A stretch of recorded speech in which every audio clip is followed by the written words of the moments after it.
अस्सलामु अलैकुम रहमतुल्लाहि व बरकातुहू। हकीम मोहम्मद अब्दुल्ला बिन उमर आप हज़रात के सामने हाजिर। जिल्द पे ख़ारिश, आज इस मौजू पे आपसे बात होगी। और जिल्द पे ख़ारिश का और अगर धदरी सी बन जाती है इसका आपको नुस्खा बताऊंगा। इसके बाकायदा इस्तेमाल से इंशाअल्लाह ताला आपको ख़ारिश की शिकायत नहीं रहेगी। नुस्खा आप लोगों की खिदमत में पेश करता हूँ। उससे पहले गुजारिश करूँगा कि आप मेरे चैनल को सब्सक्राइब कर दें और बेल आइकन को भी क्लिक कर दें, इसलिए कि हमारी तमाम वीडियोस आपको मिलती रहें। सबसे पहले तो आप ये देखें आपको ख़ारिश किस वजह से हुई है। अगर वैसे जल्दी इन्फेक्शन की वजह से ख़ारिश हुई है तो मेरा नुस्खा सिर्फ जल्द के इन्फेक्शन की वजह से ख़ारिश का नुस्खा है। इसके लिए मैं आपको दो नुस्खे बताऊँगा। एक आपको लगाने का तेल बनाने का तरीका बताऊंगा, दूसरा आपको मैं पीने के लिए एक बताऊंगा। वो इस तरह का पानी बनाकर आपने पीना है, वो कोई मुश्किल नहीं, इंतहाई आसान है। आपने लेनी है 5 ग्राम थोड़ी सी आपने पनीर और थोड़े से नीम के पत्ते, तकरीबन पनीर से थोड़े से कम नीम के पत्ते रात को आपने भिगो देने हैं।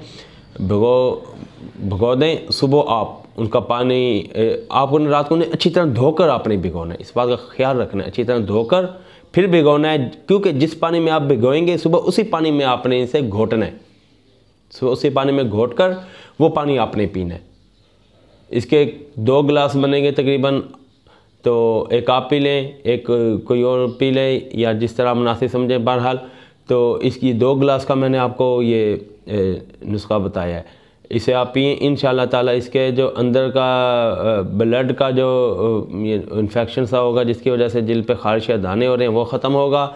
और दूसरा मैं आपको तेल बताता हूँ। आपने 1 पाव सरसों का तेल लेना है, उसके अंदर आपने 30 ग्राम गंधक डालनी है और 20 ग्राम आपने उसमें हल्दी डालनी है। और इसे चूल्हे पे रख कर बहुत ज़्यादा पकाना है, इतना पकाना है कि इन तमाम अज्जा का असर तेल के अंदर रच बस जाए। उसके बाद आपने इन्हें पुनना नहीं है और छानना नहीं है, बगैर छाने आपने इसे एक बोतल में बंद कर लेना है।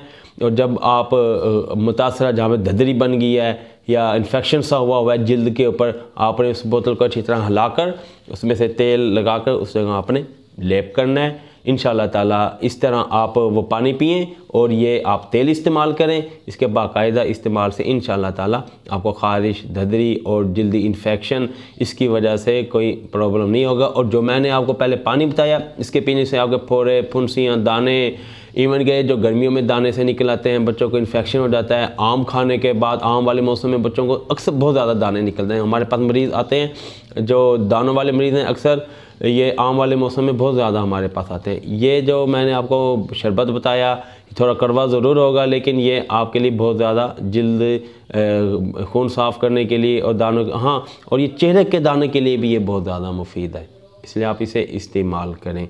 वीडियो पसंद आई हो वीडियो को लाइक कर दें, हमारे चैनल को सब्सक्राइब कर दें और बेल आइकन को भी क्लिक कर दें, इसलिए कि हमारी तमाम वीडियोस आपको मिलती रहें। वीडियो के आखिर में आपको बताऊंगा कि हमारे दवाखाने में छोटी और बड़ी मक्खी का शहद तकरीबन हर वक्त मौजूद होता है। आप जब चाहें हमसे कैश ऑन डिलीवरी की सहूलत के साथ, मनी बैक गारंटी के साथ आप शहद हमसे मंगवा सकते हैं।